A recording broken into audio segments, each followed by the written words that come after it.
El 14 de octubre de 1982 no fue un día cualquiera en el Valle de Valdeolivos. La humedad se sentía en el aire, pero no era la humedad de la lluvia que da vida, sino esa pesadez eléctrica que precede a las grandes catástrofes. En la plaza del pueblo, frente a la vieja cooperativa, se celebraba la subasta de la finca.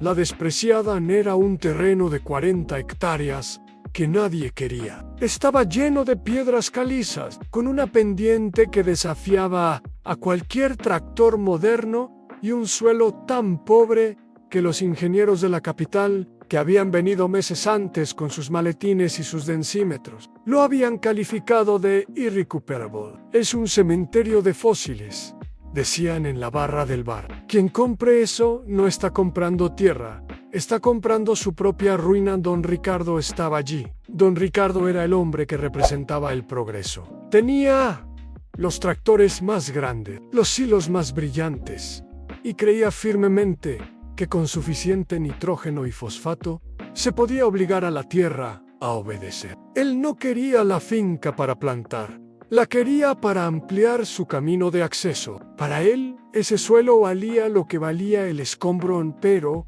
cuando el subastador levantó el mazo, una mano se alzó desde el fondo, una mano calosa, con la piel curtida como el cuero de una bota vieja. Era Julián. Julián no tenía tractores nuevos. Julián no usaba corbata. Julián era el tipo de hombre que los demás llamaban un resto del pasado. 10,000 duros, dijo Julián, con una voz que sonaba como el crujir de las hojas secas.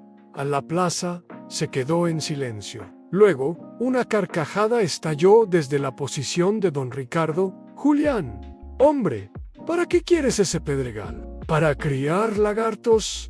Julián no respondió. Nunca respondía a las burlas. Se limitó a mirar al subastador con esos ojos que habían visto demasiados veranos de sequía. Ese día, Julián compró su propia condena a los ojos del pueblo. Lo que nadie sabía era que Julián no estaba mirando las piedras de la superficie. Estaba mirando algo que los ingenieros y los empresarios habían olvidado por completo. Estaba mirando el alma de la tierra. A los primeros 5 años fueron los más duros, mientras don Ricardo transformaba sus fincas vecinas en desiertos verdes de monocultivo, inyectando químicos y moviendo toneladas de tierra con maquinaria pesada. Julián trabajaba en silencio. El pueblo lo veía subir cada mañana a la despreciada, con una mula vieja y una asada. No compró fertilizantes. No compró semillas híbridas. Lo que hacía Julián parecía una locura. Recolectaba los restos de poda de los montes cercanos. Recogía el estiércol sobrante de las cuadras que otros tiraban. Y lo más extraño de todo, excavaba zanjas profundas siguiendo las curvas de la montaña. Está cavando su propia tumba, decían los jóvenes que pasaban con sus tractores con aire acondicionado. Aquí es donde debemos detenernos a entender quién era Julián. Julián no era un místico, era un observador. Había aprendido de su abuelo que la tierra no es un cubo vacío que hay que llenar, sino un sistema vivo que hay que alimentar. Mientras don Ricardo mataba la vida del suelo para alimentar a la planta, Julián alimentaba al suelo para que el suelo alimentara a la vida.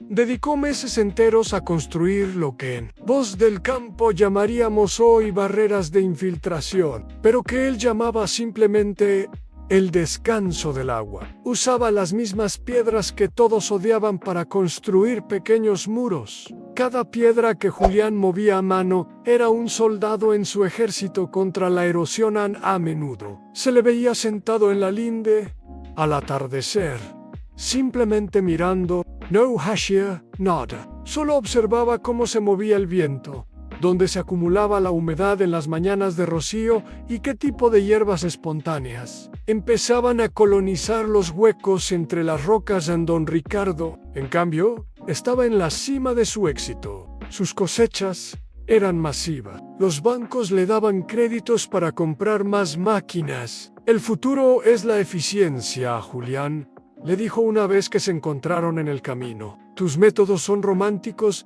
pero no pagan las facturas. Mira mi maíz. Parece un ejército de soldados perfectos. Bueno, tu finca sigue pareciendo un monte abandonado en Julián. Solo asintió. La tierra tiene memoria, Ricardo. Y a veces tiene mucha sed. Llegó 1992, el año de las Olimpiadas en España, el año del progreso, pero en el campo. Fue el año en que Dios se olvidó de llover la sequía. No empezó de golpe, fue un proceso lento y cruel. La primavera pasó sin una gota. El verano llegó con un calor que derretía el asfalto. Los pozos empezaron a secarse. Don Ricardo no estaba preocupado al principio. Tenía bombas potentes y sistemas de riego por goteo de última generación. El agua se saca de donde sea, decía no, pero el acuífero no entiende de tecnología. Cuando el nivel freático bajó, las bombas empezaron a escupir arena. El maíz de don Ricardo, ese ejército de soldados perfectos, empezó a ponerse gris. Sus hojas se retorcían como manos pidiendo clemencia. El suelo, castigado por años de química y arado profundo, se agrietó. Eran grietas tan anchas que un niño podría meter la mano en ellas. Era el suelo gritando por la falta de estructura orgánica, y entonces ocurrió el milagro de la despreciada Anne.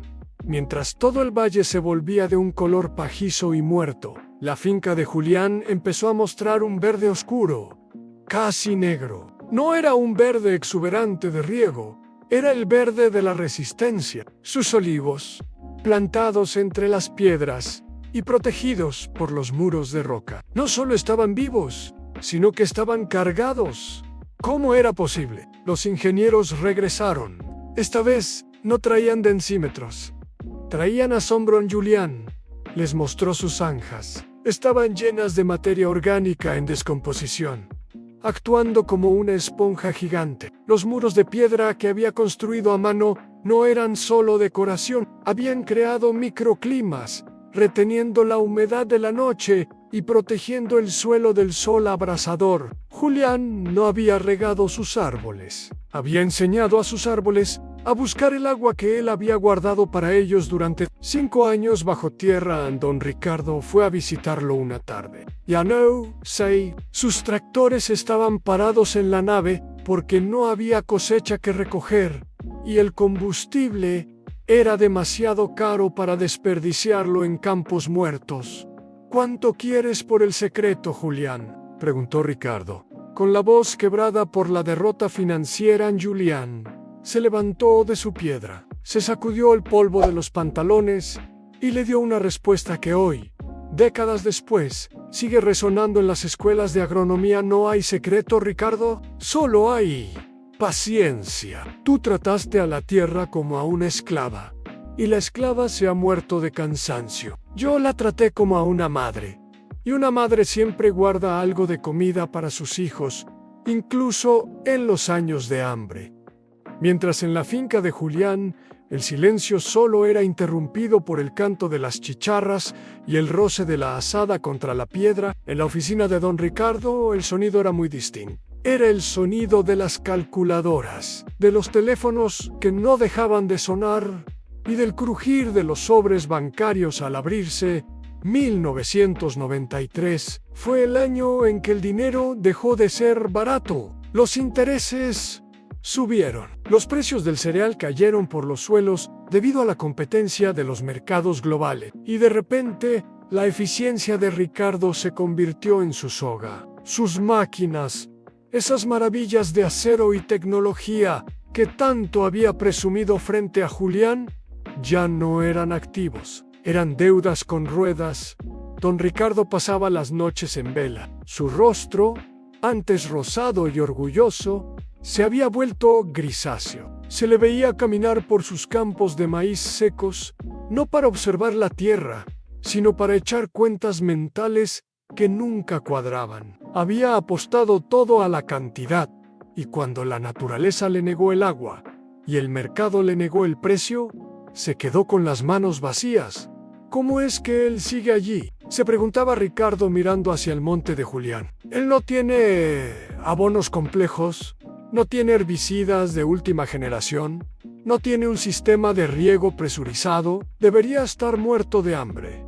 Lo que Ricardo no entendía era la economía de la resiliencia. Julián no tenía gastos, su principal trabajador era el sol, su fertilizante era el tiempo y su banco era la propia tierra. Julián había invertido en capital biológico, mientras que Ricardo había invertido en deuda tecnológica.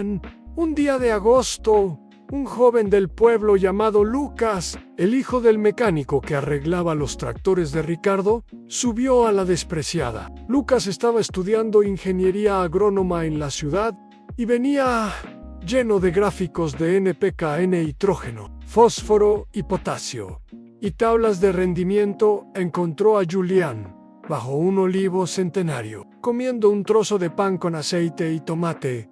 Julián, le dijo el joven, en la universidad nos dicen que lo que tú haces es imposible. Dicen que sin aporte externo de nutrientes, el suelo se agota. Dicen que tus árboles deberían estar amarillos, pero míralos. Están más verdes que los de don Ricardo, que gasta miles en abonan. Julián masticó despacio, miró al joven y luego señaló un pequeño montón de hojas en descomposición bajo el árbol.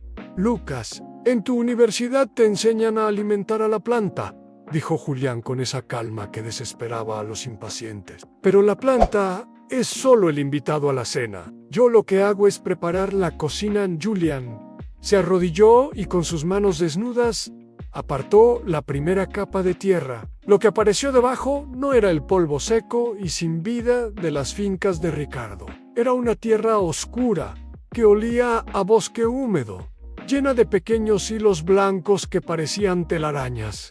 ¿Ves esto?, preguntó Julián.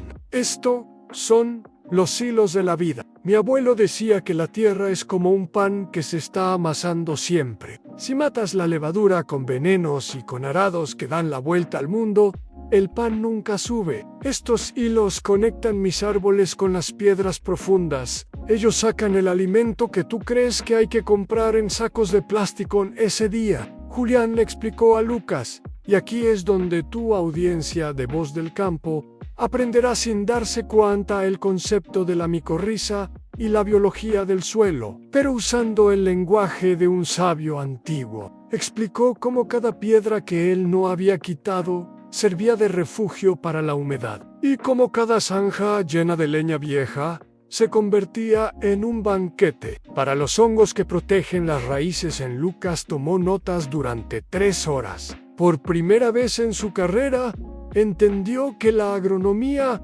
no era una guerra contra la naturaleza, sino una danza con ella. Pero la prueba definitiva no fue la sequía, fue lo que vino después. En noviembre de 1994, el cielo decidió devolver toda el agua que no había dado en 3 años, y decidió hacerlo en una sola noche.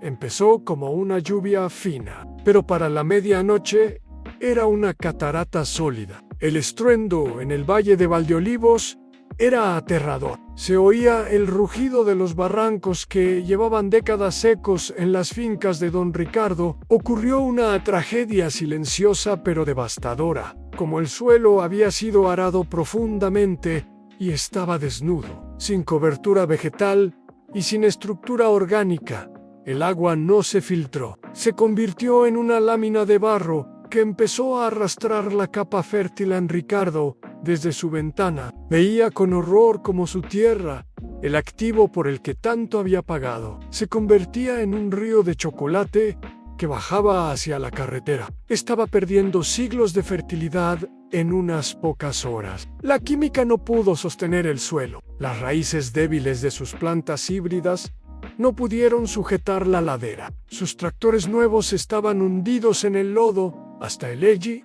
Mientras tanto, en la despreciada, Julián dormía tranquilo en sus muros de piedra. Esos que el pueblo llamaba tonterías de viejo, estaban frenando la velocidad del agua. Sus zanjas de infiltración estaban bebiendo desesperadamente, tragando miles de litros y guardándolos en las profundidades de la montaña. Sus árboles rodeados de hierba espontánea y mantillo, servían de anclaga al amanecer.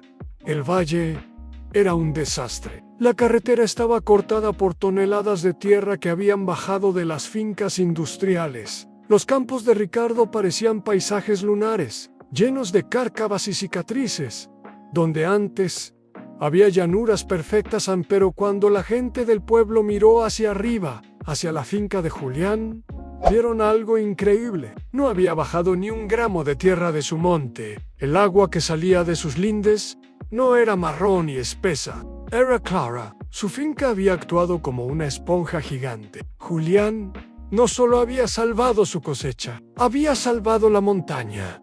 Ese fue el día en que las burlas en el bar del pueblo cesaron para siempre. Ese fue el día en que don Ricardo entendió que Julián no era un resto del pasado, sino el único que tenía un futuro.